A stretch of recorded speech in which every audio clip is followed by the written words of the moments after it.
You don't expect your life to pivot over a bag of split oranges.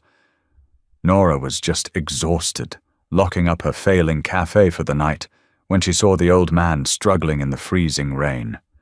She carried his groceries 4 blocks. She didn't ask his name. She certainly didn't know he was the patriarch of the city's most brutal syndicate. The next morning, 4 men in tailored suits walked into her shop, locked the deadbolt, and flipped the open sign to closed.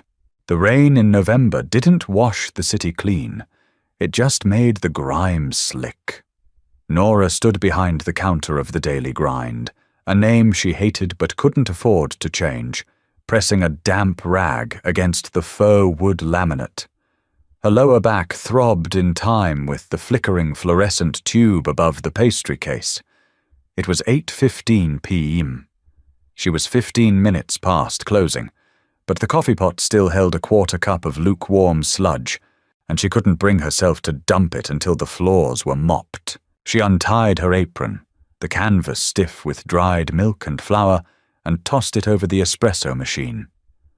The cafe was empty, smelling faintly of burnt cinnamon and bleach. Outside, the streetlights reflected off the wet asphalt, casting long, distorted shadows across the pavement.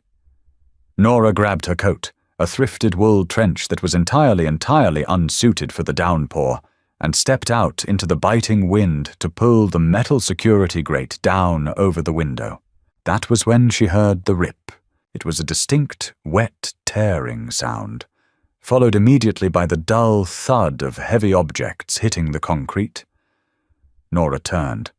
About 20 feet away, near the rusted bus stop enclosure, stood an old man. He was drenched. The thick brown paper bag he had been clutching to his chest had finally surrendered to the rain, bursting at the seams. A dozen navel oranges, a tin of imported olive oil, 2 cans of crushed tomatoes, and a loaf of crusty bread tumbled into the puddles. The man didn't curse. He just stared down at the mess, his shoulders slumping under a heavy charcoal overcoat. He leaned heavily on a silver-handled cane, his knuckles white and trembling with the cold. Nora didn't think.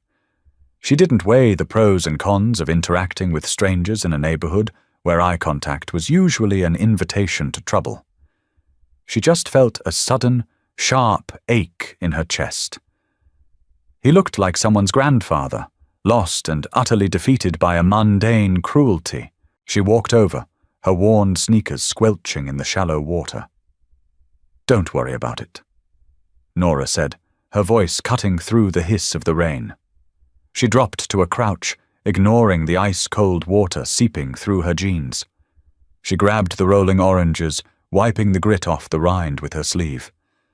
Paper bags and rain never mix. The old man looked down at her. His face was a map of deep creases, his jaw dusted with white stubble. His eyes, however, were surprisingly sharp, a pale, piercing grey. "You shouldn't ruin your clothes, young lady," he said. His voice was raspy, carrying a thick, old-world accent that Nora couldn't quite place. "I can manage. No offense, sir, but you really can't," Nora replied gently. She gathered the cans of tomatoes, stacking them in the crook of her arm. She picked up the dented tin of olive oil. The bread, thankfully, was wrapped in wax paper and had survived the fall. "Where are you headed?" "Just a few blocks," he said, gesturing vaguely down 4th Street with his cane. "My son usually sends a car, but I wanted to walk today. I wanted to feel the air. A foolish mistake for an old man." "It's not a mistake, just bad weather." Nora stood up, shifting the heavy, awkward load in her arms. She nodded her head down the street. "Lead the way." The man frowned, a deep furrow appearing between his silver eyebrows. "I cannot ask you to carry my burden. You are shivering, and if you try to carry these cans, you'll drop them on your foot, and then we'll be dealing with a broken toe in the freezing rain." Nora countered, offering a small, tired smile. "It's fine. I work on my feet all day anyway. What's another few blocks?" He studied her face for a long moment. It wasn't the look of a confused elder. It was an appraisal. Finally, he gave a curt nod. "Arthur," he said. "Nora." They walked in silence. The pace was agonizingly slow. Arthur's limp was pronounced, his cane clicking against the pavement in an irregular, labored rhythm. The cold gnawed at Nora's fingers, numbing them around the icy tin of olive oil. The oranges kept shifting in her arms, threatening to spill again. But she kept her pace matched to his, occasionally slowing down when she heard his breathing grow ragged. They walked past the boarded-up storefronts of her block, crossing into the slightly more upscale district where the streetlights actually worked and the sidewalks were swept. The transition was stark. After 4 agonizingly long blocks, Arthur stopped in front of a heavy wrought-iron gate that guarded a pristine, pre-war brownstone. The windows were dark, but the brass fixtures gleamed even in the rain. "This is it," Arthur said, his breathing shallow. He reached into his coat pocket, pulling out a heavy iron key. Nora stepped under the awning, finally out of the rain. She carefully set the groceries down on the dry marble step, arranging the oranges so they wouldn't roll. She shook out her arms, wincing at the burning sensation as blood rushed back into her stiff fingers. "Thank you, Nora," Arthur said. He wasn't looking at the groceries.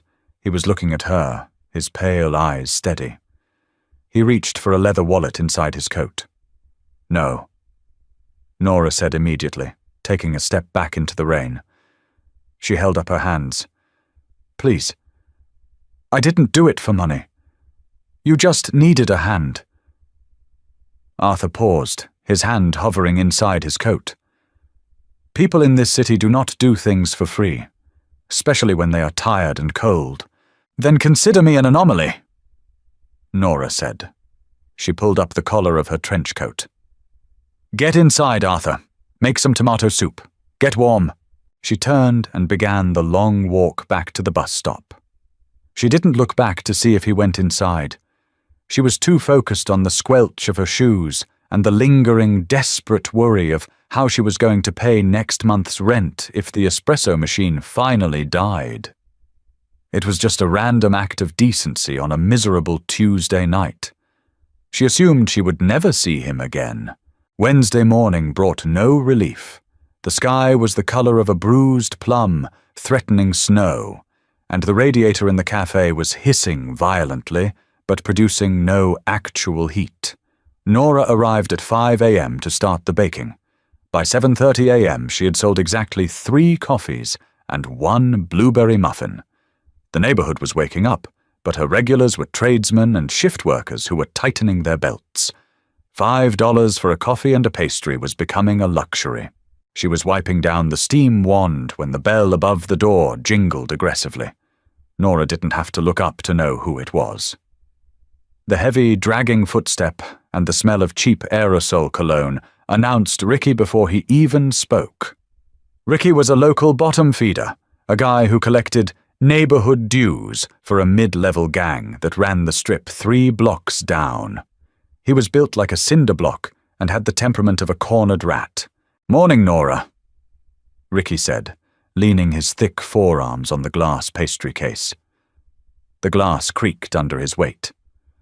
"Smells good in here. Better than last week." "What do you want, Ricky?" Nora asked, not stopping her cleaning. She kept her voice flat. Showing fear was the worst thing you could do. "Just a coffee. And maybe a little conversation about that envelope you missed on Friday." He reached out and tapped a fat, scarred finger against the tip jar. "You know my boss gets anxious when people fall behind on their community contributions." "I told you on Friday, Ricky, I don't need your protection. No one bothers me except you." Nora gripped the damp rag tightly. "And I don't have $50? I barely have enough to restock the milk?" Ricky smiled, showing a chipped front tooth. "That's not my problem, sweetheart. You want to operate on this corner, you pay the toll. Otherwise windows get broken, fires start. You know how clumsy people can be." He reached behind the counter, grabbing an apple turnover from the cooling rack with dirty fingers.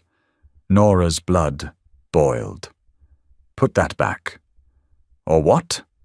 Ricky sneered, taking a deliberate, messy bite. Flaky pastry crumbled onto the clean floor. Before Nora could answer, the bell above the door chimed. It wasn't the aggressive rattle Ricky had caused. It was a single, clear note as the door was pushed open with smooth, controlled force.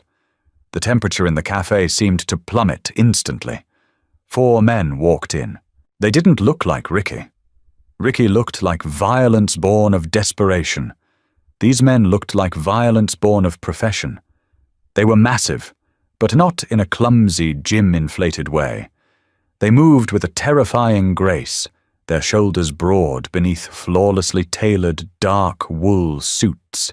The first man through the door was older, perhaps in his 50s, with salt and pepper hair and a face that looked like it had been carved from granite. The other 3 were younger, their expressions entirely blank, their eyes scanning the room in less than a second before settling on Ricky. The silence that fell over the cafe was absolute. Even the hissing radiator seemed to mute itself. The older man walked slowly to the counter. He didn't look at Ricky. He looked at Nora. "4 black coffees, please," he said. His voice was a low, resonant baritone, polite, but leaving absolutely no room for a refusal. Nora swallowed hard, her throat dry. "Yes, sir. Right away." She turned to the drip machine, her hands shaking so badly she almost dropped the paper cups. Ricky, who had frozen mid-chew, slowly lowered the turnover. His usual bravado evaporated, replaced by a primal, animal panic. He recognized them. Nora didn't know who they were, but she could read the stark terror radiating from Ricky. He looked like a dog that had just wandered into a tiger's cage. The older man finally turned his head just an inch to look at Ricky. He didn't say a word. He just stared. Ricky dropped the rest of the pastry on the floor. He wiped his hands on his jeans, stepping back from the counter so fast he tripped over his own boots. "I was just leaving," Ricky stammered, his voice an octave higher than normal. "Just getting a snack. Have a good day, Nora." He practically sprinted for the door, pushing past one of the younger suits who didn't even budge an inch as Ricky's shoulder clipped him. The door slammed shut behind him. Nora exhaled a breath she hadn't realized she was holding.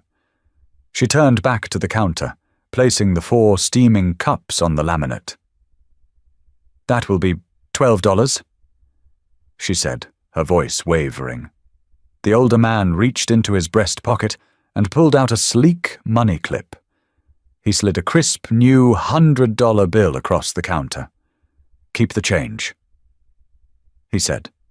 "I can't," Nora protested instinctively, reaching for the register. "That's too much."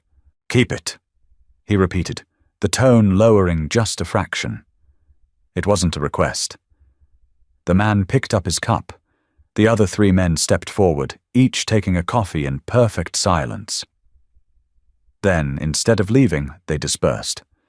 The older man sat at the small table near the window, giving him a clear view of the street. Another sat by the back hallway that led to the restrooms. The other 2 took tables on opposite sides of the room. They didn't talk to each other. They didn't look at their phones. They just sat, sipping their black coffee, their eyes fixed on the doors and windows. Nora stood frozen behind the counter.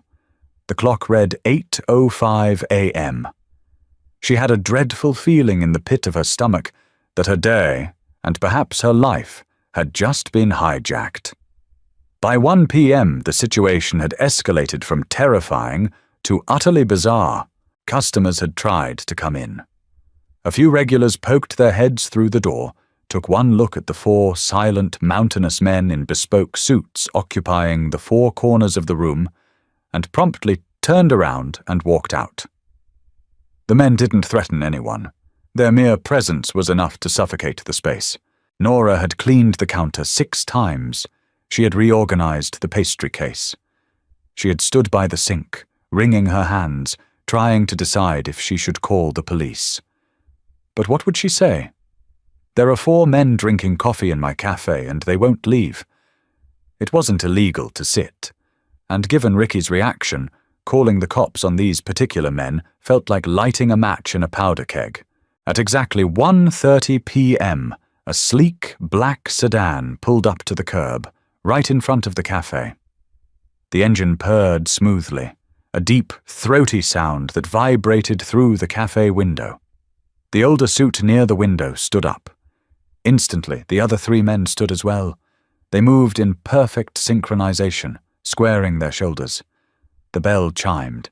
The man who walked in did not look like a bodyguard. He didn't have the sheer bulk of the other 4. He was lean, dressed in a charcoal 3-piece suit that fit him with surgical precision. But it wasn't the clothes that made the air in the room pull tight. It was the way he carried himself. He moved with a quiet, devastating authority. He had dark hair, swept back but slightly disheveled, and a sharp, aristocratic jawline shadowed by exhaustion. There were deep, bruising purple circles under his dark, brown eyes. He looked like a man who hadn't slept a full night in a decade. He didn't look at the bodyguards. He walked straight to the counter, his leather shoes silent on the linoleum. Nora gripped the edge of the counter, her knuckles turning white. She forced herself to stand tall, despite the sudden urge to sink to the floor. The man stopped across from her. Up close, the exhaustion in his face was even more pronounced. He looked at her, his dark eyes cataloguing every detail of her face, her frayed apron, her nervous posture. "Nora Hayes," he said. His voice was smooth, quiet, but carried easily through the silent room. "Yes," Nora managed to say. Can I help you?" He didn't order coffee. Instead, he reached into his pocket and placed something on the counter. It was a tin of imported olive oil, the exact same tin she had carried through the rain the night before. It still had the slight dent on the bottom edge from where it had hit the concrete. Nora stared at the tin, then slowly looked up at the man. Her heart began to hammer a frantic rhythm against her ribs. "My name is Leo Rossi," he said, keeping his voice low. "The man you helped last night, Arthur, is my grandfather." Nora's mind spun. Rossi. She didn't follow the local news closely, but you didn't live in this city without hearing the name Rossi whispered in hushed tones. They owned the ports, they owned the unions, they owned a significant portion of the politicians. He was just walking. Nora stammered, defensive instinct taking over. "His bag broke. I just helped him carry it. That's all. I don't want any trouble." Leo's expression didn't soften, but something in his eyes shifted. "I am not here to bring you trouble, Miss Hayes. I am here to remove it." He glanced briefly over his shoulder at the empty cafe. "I understand a local nuisance named Ricky has been harassing you for protection money." Nora felt the blood drain from her face. "How do you know that?" "It is my business to know," Leo said simply, turning back to her. "Ricky and his associates will no longer be an issue for you. They have been instructed to find another neighborhood. Permanently."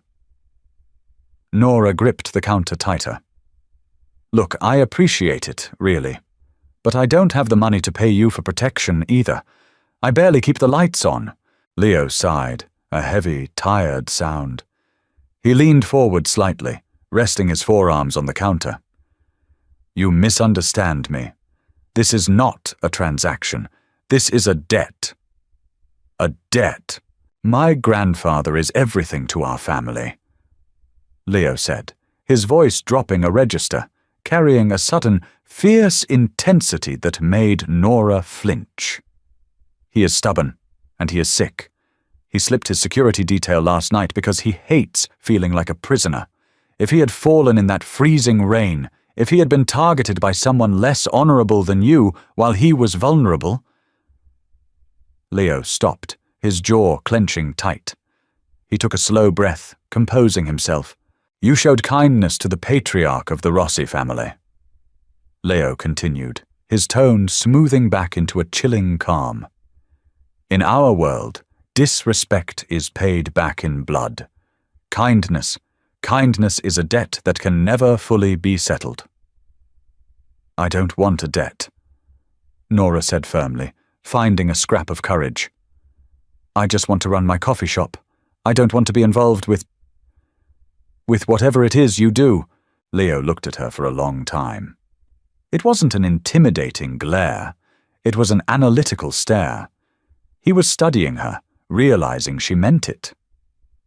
"You are not involved, Miss Hayes. You are protected," Leo said softly. He reached into his pocket again and pulled out a thick, sealed white envelope.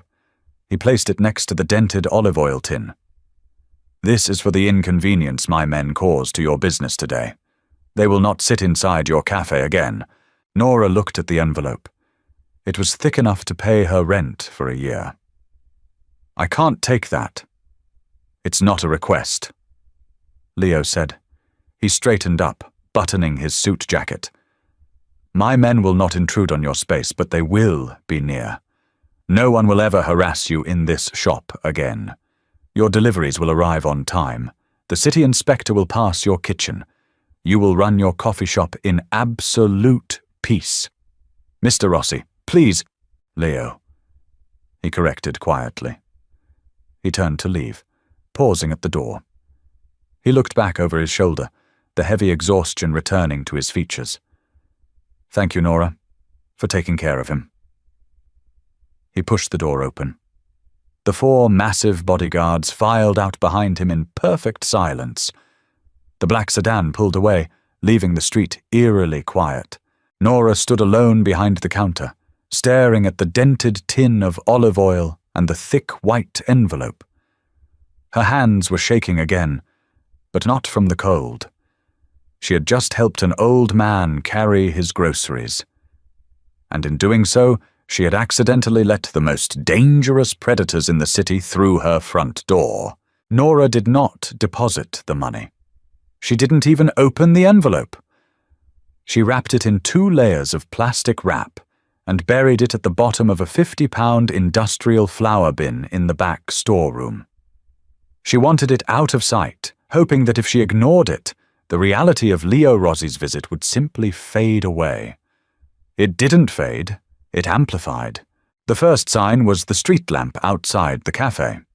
It had been broken for 8 months, a jagged hole in the glass casing where a neighborhood kid had thrown a rock.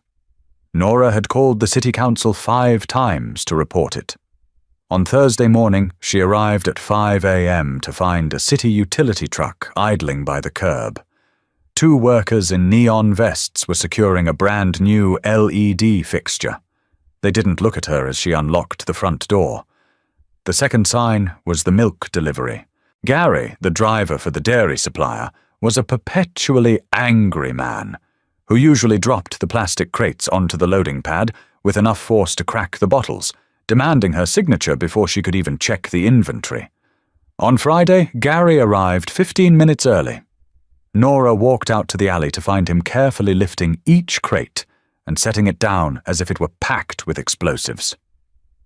"Morning, Gary," Nora said, wiping her hands on her apron.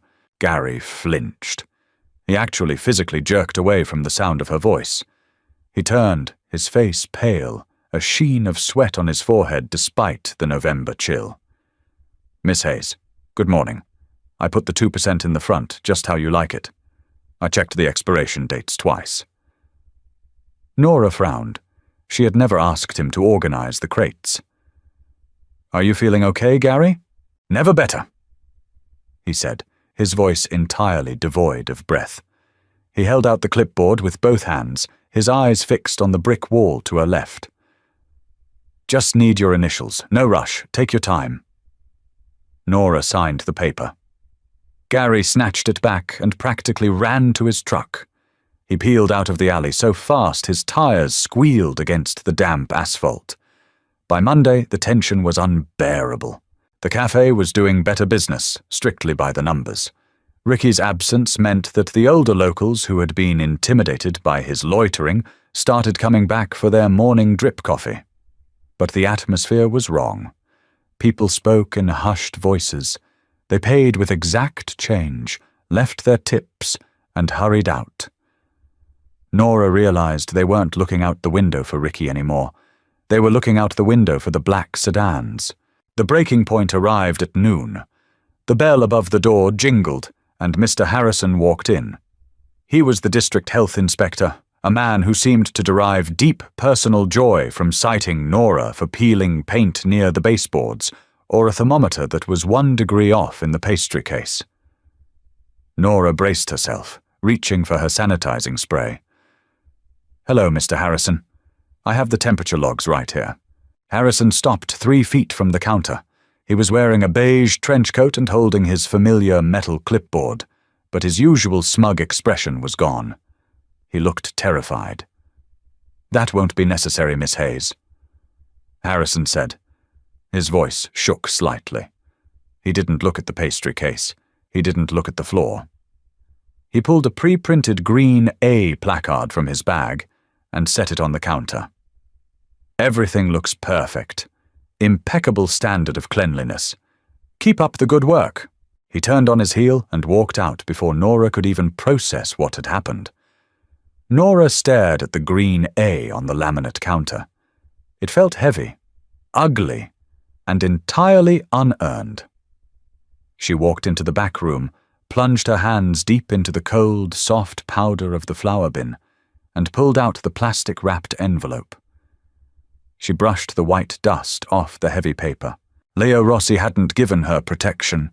He had given her a quarantine. He had wrapped her cafe in a thick, invisible layer of dread. Her vendors weren't respecting her. They were terrified of the phantom guns pointed at their heads. Her business was surviving, but it felt entirely hollow. She took off her apron, hung it on the hook, and locked the front door in the middle of the lunch rush. She had an errand to run. Nora remembered the route perfectly. 4 blocks down, take a left into the district, where the cracked sidewalks smoothed out into pristine concrete, ending at the heavy wrought-iron gate of the brownstone. It wasn't raining today, but the air was bitterly cold. Nora gripped the envelope in her coat pocket, her jaw set. When she reached the gate, a man stepped out from the shadows of the recessed doorway. He wasn't wearing a suit like the men in the cafe. He wore a thick wool peacoat and a flat cap. But the way he planted his feet told Nora everything she needed to know.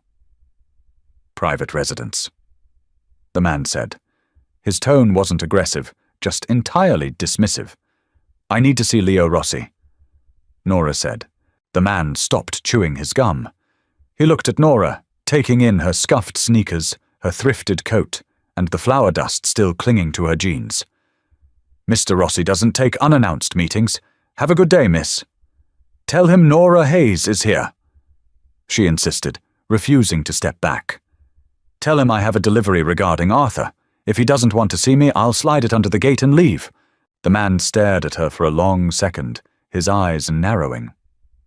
He reached inside his coat, pulled out a small black radio, and muttered something too low for Nora to hear. Static buzzed, followed by a brief, clipped voice. The man put the radio away and pulled a set of keys from his pocket. The heavy iron gate clicked open. "Front door, don't wander." Nora walked up the marble steps, the same steps where she had left the dented olive oil tin. The front door opened before she could knock. Another man, this one in a tailored suit, ushered her inside. The interior of the Rossi home was suffocatingly quiet. It smelled of lemon oil polish, old paper, and expensive leather. The entrance hall featured a sweeping mahogany staircase and dark, heavy rugs that absorbed the sound of her footsteps. The suited man led her down a hallway to a set of double oak doors.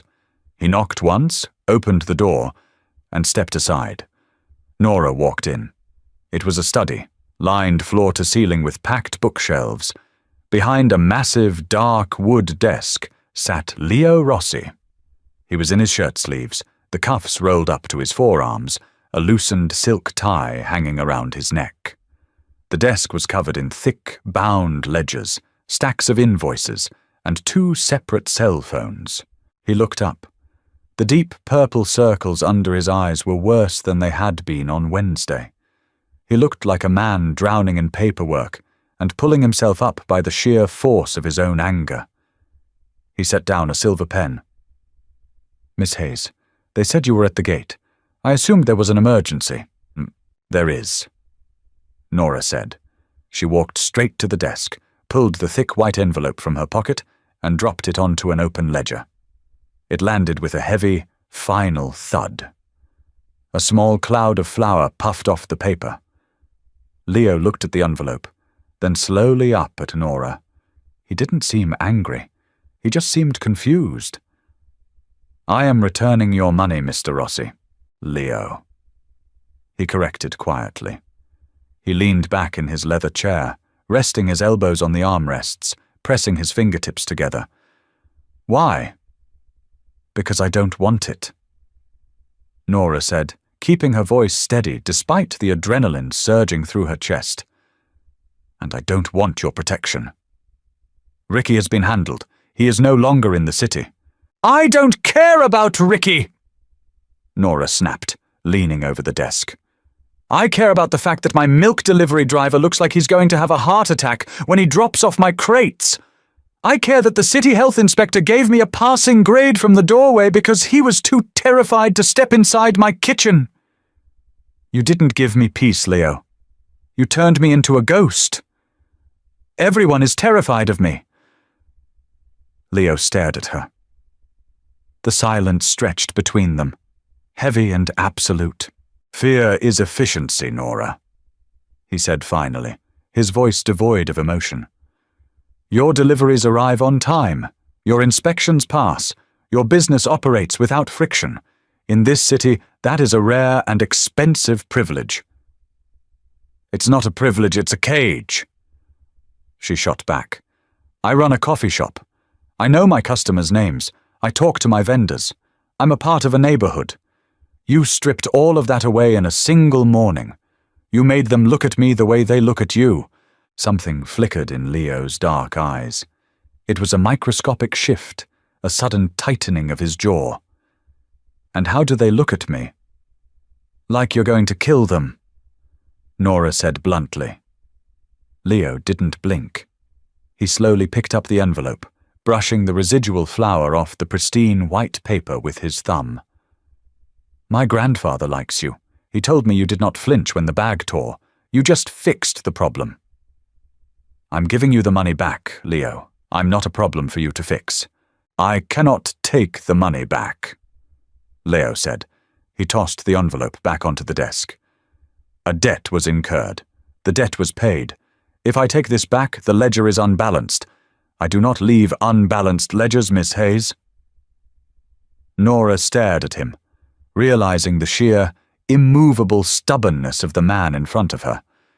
He wasn't operating on logic. He was operating on a deeply ingrained, rigid code of survival. "Fine," Nora said. She turned around and walked toward the heavy oak doors. "Keep your balanced ledger, but the money stays on your desk. I won't touch it. Tell your men to stay away from my cafe." "The protection remains," Leo called out, his voice cutting through the air before she reached the doorknob. Nora stopped. She looked over her shoulder. "I didn't ask for it. It is not yours to refuse." Leo replied softly. He picked up his silver pen. "Have a safe walk back to the cafe, Nora." She walked out, the heavy oak doors closing behind her with a quiet, definitive click. Tuesday morning brought an icy, driving rain that lashed against the windows of the daily grind. Nora was exhausted. She hadn't slept. She had spent the night tossing and turning, replaying the conversation in Leo Rossi's study over and over in her head. She had left the money. She had drawn her boundary. But she knew, deep in her bones, that drawing a boundary with a man like Leo was like drawing a line in the sand against a rising tide. She turned on the espresso machine, listening to the familiar, comforting hum of the boiler heating up. She wiped down the counter, trying to find solace in the routine. At 7:15 a.m., the street outside was empty, grey, and miserable.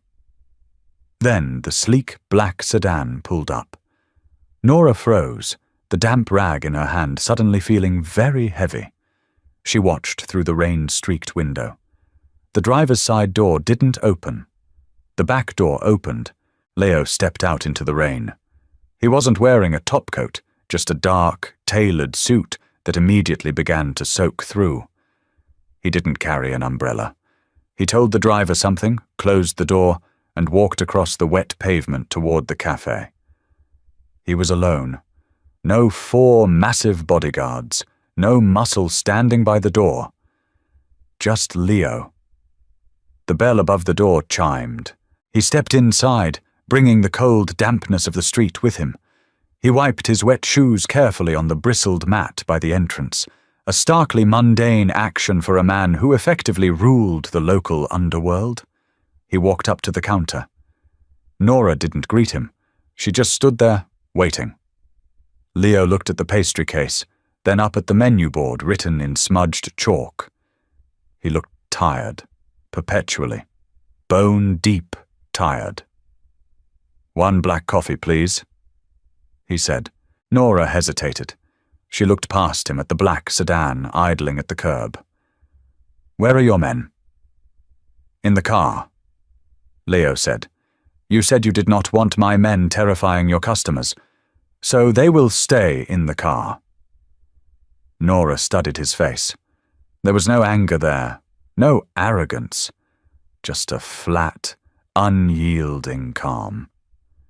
She turned to the drip machine, grabbed a white ceramic mug instead of a paper cup, and poured the dark roast. She set it on the counter in front of him. $3, she said. Leo reached into his pocket. He didn't pull out the money clip with the crisp $100 bills. He pulled out a worn leather wallet, extracted 3 crumpled $1 bills, and placed them on the counter. Exactly $3. No tip, no power play. He picked up the mug. Instead of walking to a table by the window, he pulled out one of the metal stools directly at the counter and sat down. He took a sip of the coffee. He didn't wince, though Nora knew the drip coffee was bitter this morning. She had let the grounds steep too long. "I made a few phone calls," Leo said, his eyes fixed on the black liquid in his mug. "Your milk supplier will return to his normal schedule. He has been assured that your business is entirely independent. The health inspector has also been informed that he is to treat this establishment exactly as he would any other." Nora crossed her arms, leaning back against the rear counter. "And the envelope?" "The envelope remains in my study," Leo said. He took another slow sip. "You made your position quite clear. But the protection stays," Nora stated, not a question. Leo finally looked up at her. His dark eyes were intense, pinning her in place. "I cannot unring a bell, Nora. My men know who you are. The people in my organization know who you are. You helped my grandfather. If someone were to harm you, it would reflect poorly on my family. It would look as though we cannot protect those who do us a service. So I'm a matter of public relations. You are a matter of respect." Leo corrected.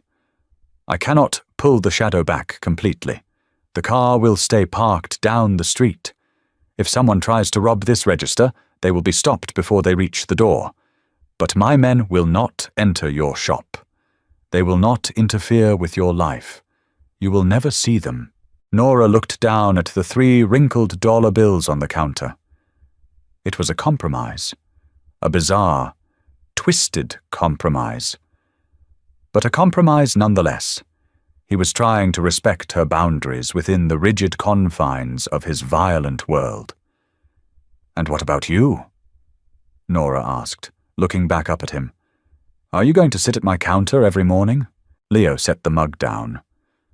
He looked around the empty, brightly lit cafe, the hum of the old refrigerator the only sound in the room. He looked at the flour stains on Nora's apron.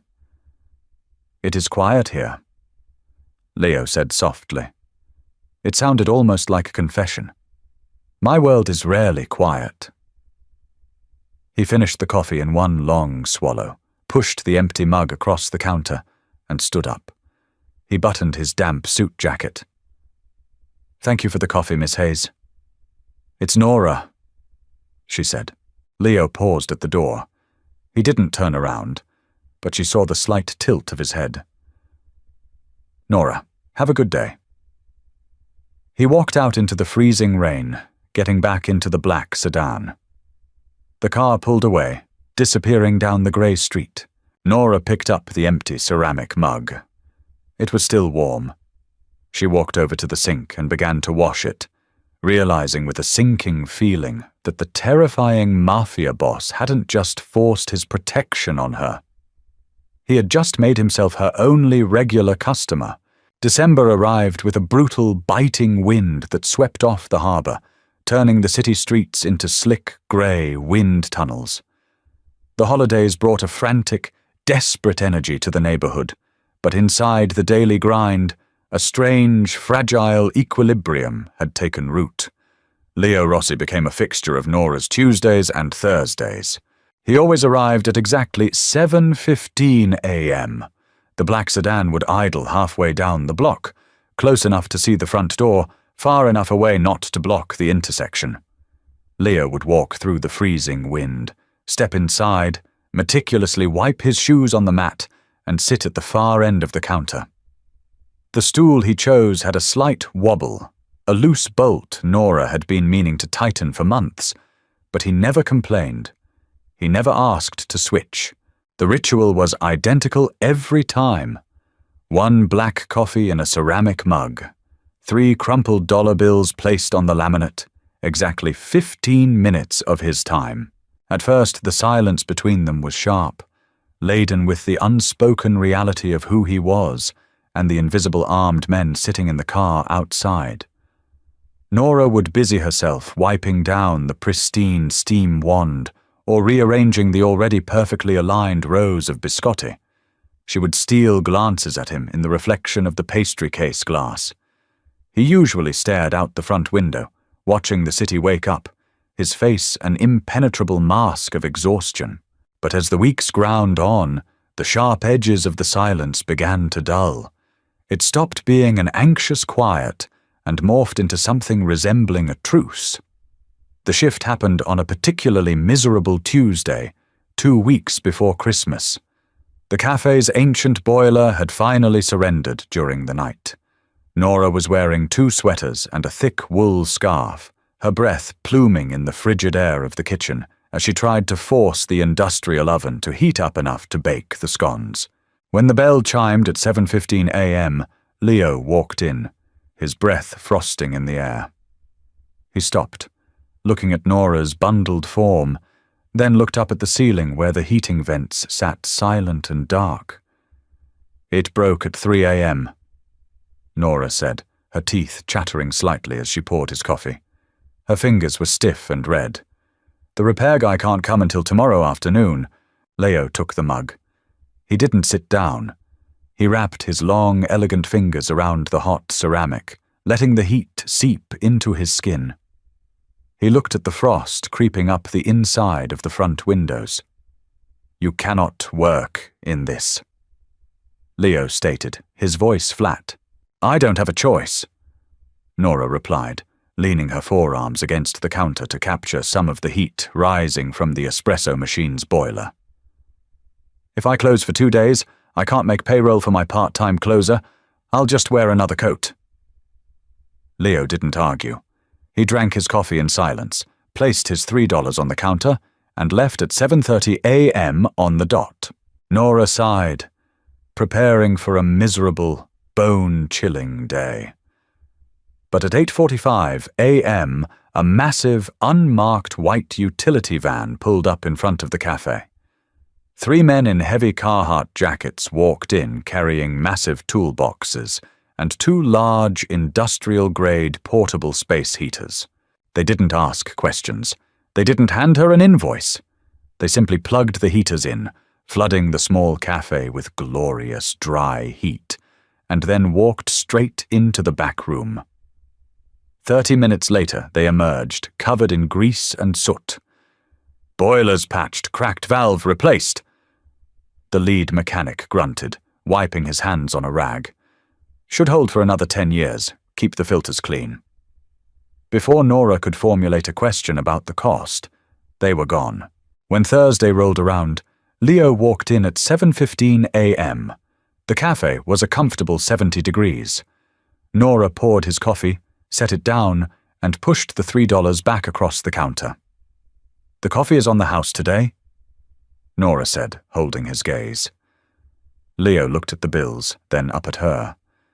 The deep purple circles under his eyes seemed permanently etched into his skin, but there was a flicker of something almost resembling warmth in his dark irises. "I pay for my coffee, Nora," he said quietly. "And I pay for my boiler repairs," she countered, leaning back against the sink. "Since nobody handed me a bill, I'm considering us even for the day. Take it, or I'm pouring the coffee down the drain." It was a stupid risk. You didn't give ultimatums to a man who commanded a syndicate. But Leo just stared at her for a long moment, the corner of his mouth twitching upward in a microscopic fraction of a smile. He pocketed the $3. "The blueberry muffins," Leo said, his voice a low rumble. "Are they fresh?" Nora blinked, surprised by the pivot. "Baked them at 5?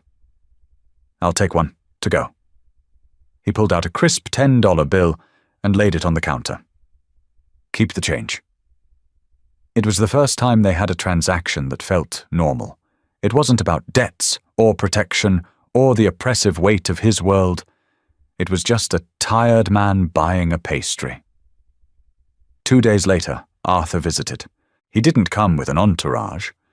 He arrived in a modest town car, leaning heavily on his silver-handled cane as the driver helped him out.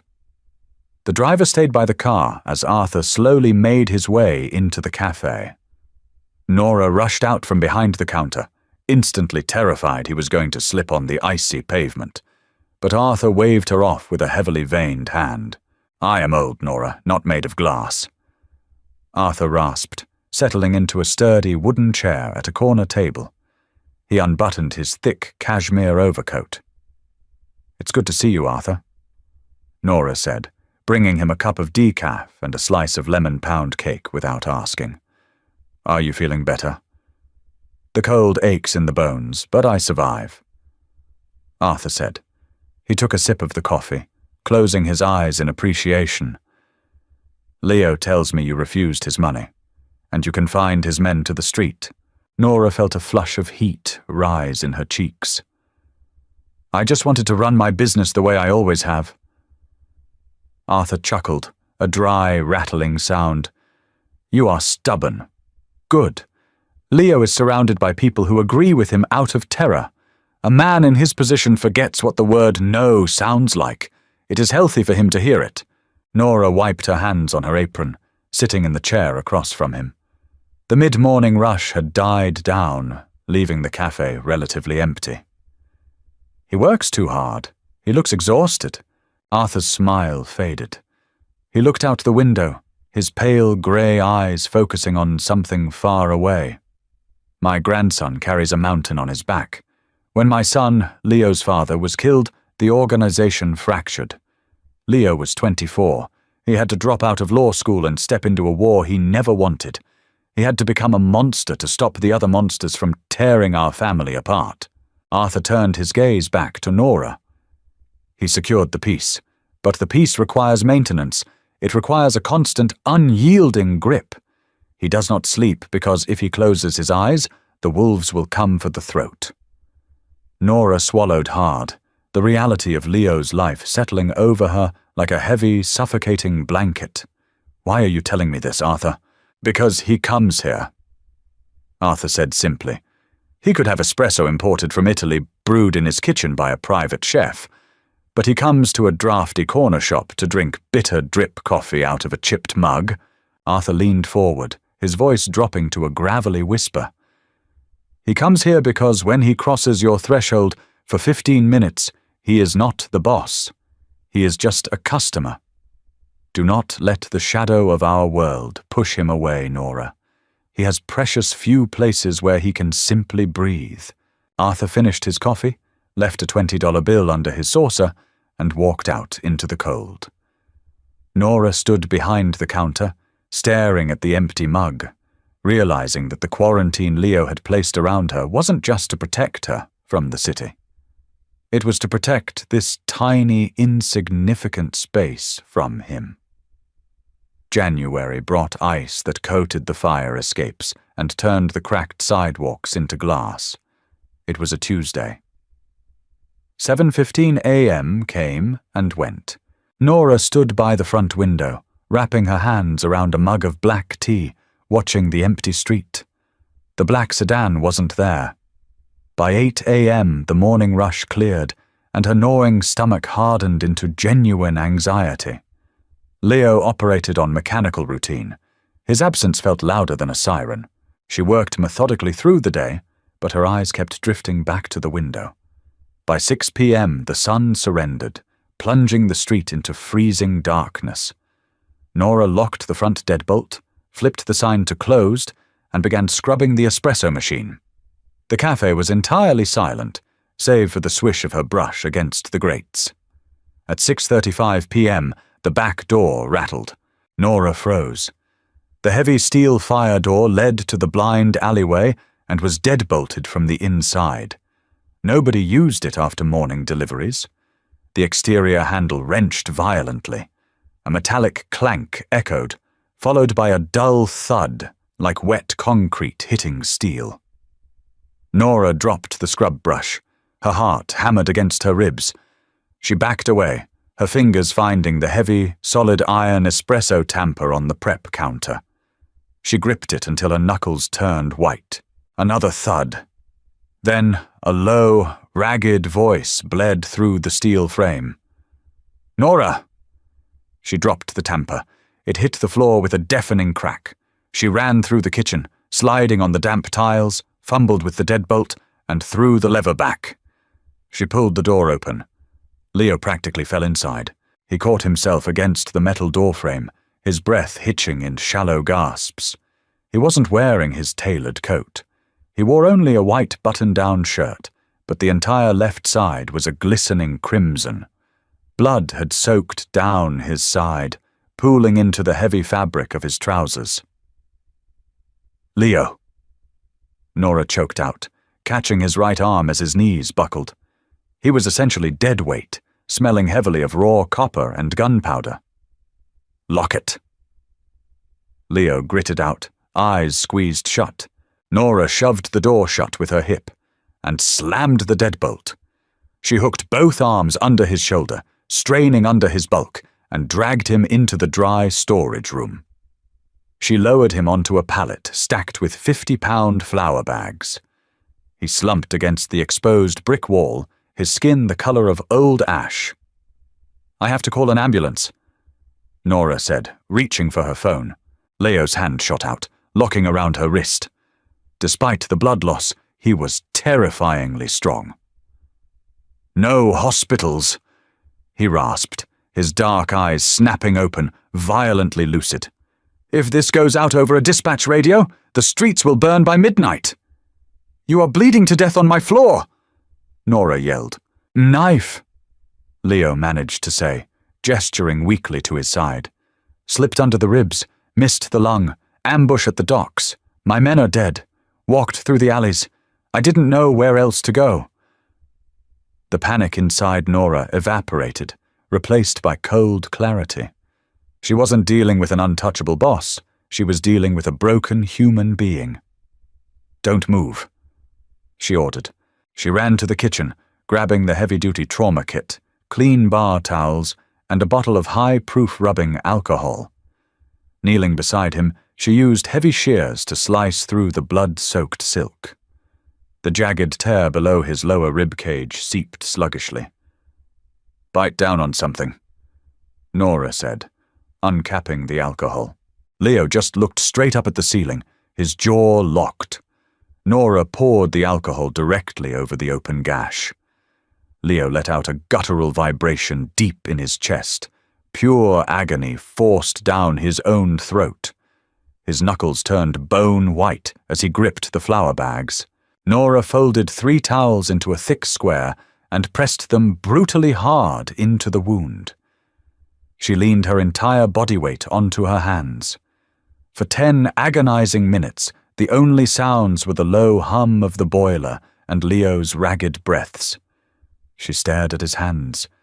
There was dried, dark blood on his knuckles that clearly didn't belong to him. When his breathing leveled out, Nora cautiously eased the pressure. The bleeding had slowed.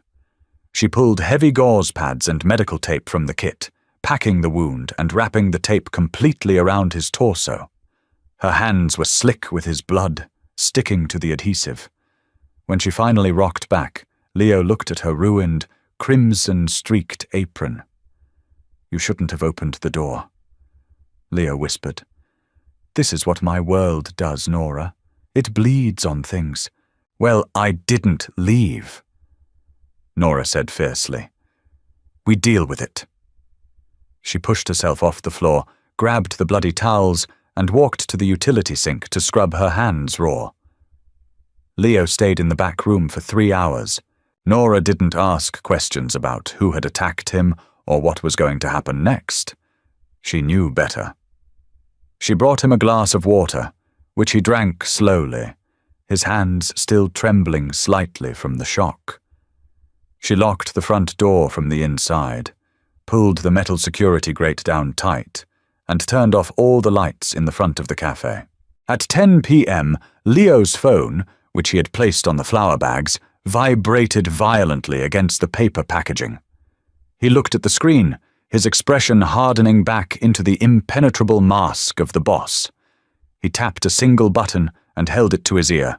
He spoke in rapid, hushed Italian. Nora couldn't understand the words, but she understood the tone. It was a sequence of orders. Cold, precise, lethal.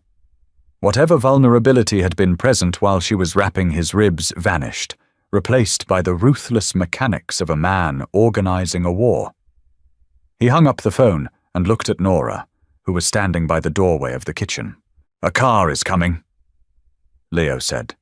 He shifted his weight, wincing sharply as his damaged ribs protested. He forced himself to stand, refusing Nora's instinctive step forward to help him. He swayed slightly, leaning against the brick wall, but he remained upright. "Are you going to a doctor now?" Nora asked, her voice quiet in the dim light of the storage room. "I am going to a secure location," Leo said. He pulled a dark, heavy coat off a hook near the back door, Nora's oversized winter coat that she kept for taking out the trash. He draped it carefully over his shoulders to hide the blood-stained shirt and the white bandages. He looked at her, his dark eyes cataloguing the exhaustion in her face. The blood still stubbornly trapped beneath her fingernails. "I will not come back here, Nora," Leo said. The words were heavy, dropping into the space between them like stones. "The illusion is gone. They know I am vulnerable. If I continue to come to this cafe, they will eventually trace my steps. They will look into who you are. They will use you to get to me." Nora crossed her arms, ignoring the chill in the room. "So you're just going to disappear? It is the only way to ensure the protection I promised you actually holds," Leo said. He took a slow, painful step toward the back door. He paused, looking at the messy stack of flour bags where he had just spent 3 hours bleeding. "You saved my life tonight. The debt I owed you for my grandfather is nothing compared to this. I don't want a debt, Leo," Nora said, her voice cracking slightly. She was exhausted, terrified, and profoundly overwhelmed, but she was entirely certain of what she was saying. "I told you that on the first day. I didn't fix you because I wanted a favor. I fixed you because you were hurt." Leo stopped. He turned his head slowly. In the dim light, the brutal reality of his life seemed etched into every line of his face. "You cannot fix me, Nora. Look at your hands. Look at your floor. I am not a stray dog you can take in out of the rain. I am the reason the rain is toxic." "I know what you are," Nora stated, refusing to look away. "I saw the blood on your knuckles. I heard you on the phone. I am not naive, Leo. I know you do terrible things." She uncrossed her arms, taking a step toward him. "But I also know you came here instead of a hospital. I know you sat at my counter for months just to have 15 minutes of quiet. You are a monster to the city, Leo. But you weren't a monster to me." Leo stared at her. For a long, suspended moment, the absolute control he maintained over every aspect of his existence seemed to fracture. He looked utterly stripped bare, standing in a flour-dusted room, wearing a woman's thrifted coat, anchored to the earth by nothing more than the stubborn defiance of a barista. A heavy knock echoed against the steel of the alley door. 3 rapid taps, a pause, then 2 more. The car had arrived. Leo broke the gaze. He reached for the deadbolt, sliding it back with a heavy metallic clack. He opened the door slightly. The cold winter air rushed in, carrying the low purr of an idling engine. He stepped out onto the threshold, his back to her. "The ledger is unbalanced, Nora," Leo said quietly into the freezing night. "Then let it stay unbalanced," Nora replied. "Just survive the week, Leo." He didn't look back. He pulled the heavy steel door shut behind him. The lock clicked. The engine revved, tires crunched against the icy asphalt, and then the alley was silent. Nora stood alone in the back room. She looked at the bloody trash bag, the open first aid kit, and the dark stain on the concrete floor. Her life had been irreversibly altered the moment the old man's grocery bag tore in the rain. She had tried to build walls, to return the money, to establish boundaries, but it had been entirely useless. You cannot draw a boundary against a storm. You can only decide if you are going to run for cover or if you are going to stand in the rain. She walked back into the kitchen, grabbed a heavy mop and a bucket of hot, soapy water with bleach. She carried it into the storage room and began to scrub the floor, erasing the physical evidence of the violence that had breached her sanctuary. Nora Hayes didn't run. She finished mopping the floor. She locked the back door. She went home, showered, and set her alarm for 4 a.m. The next morning, she arrived at the cafe. She unlocked the front door, turned on the lights, and fired up the boiler. At exactly 7:15 a.m., she ground a fresh batch of dark roast beans. She brewed a pot. She poured a single black coffee into a chipped ceramic mug and set it on the counter, directly in front of the wobbly stool at the far end. The stool remained empty that day. It remained empty the next week. But every Tuesday and Thursday, at exactly 7:15 a.m., Nora poured the coffee. She set it on the counter, and she waited for the day the ledger would finally demand to be balanced. The steam rising from the chipped ceramic mug was a quiet, unyielding promise. Nora didn't know when the cafe door would chime next, but she understood the rules of the brutal world she had accidentally anchored herself to. Debts of survival and kindness are never left unsettled. If you enjoyed this grounded, gripping story of unexpected bonds and dangerous loyalties, please hit the like button and subscribe to our channel for more original audio dramas. Don't forget to share this video with friends who love intense, dark romance. Thank you for watching today, and we will see you next time.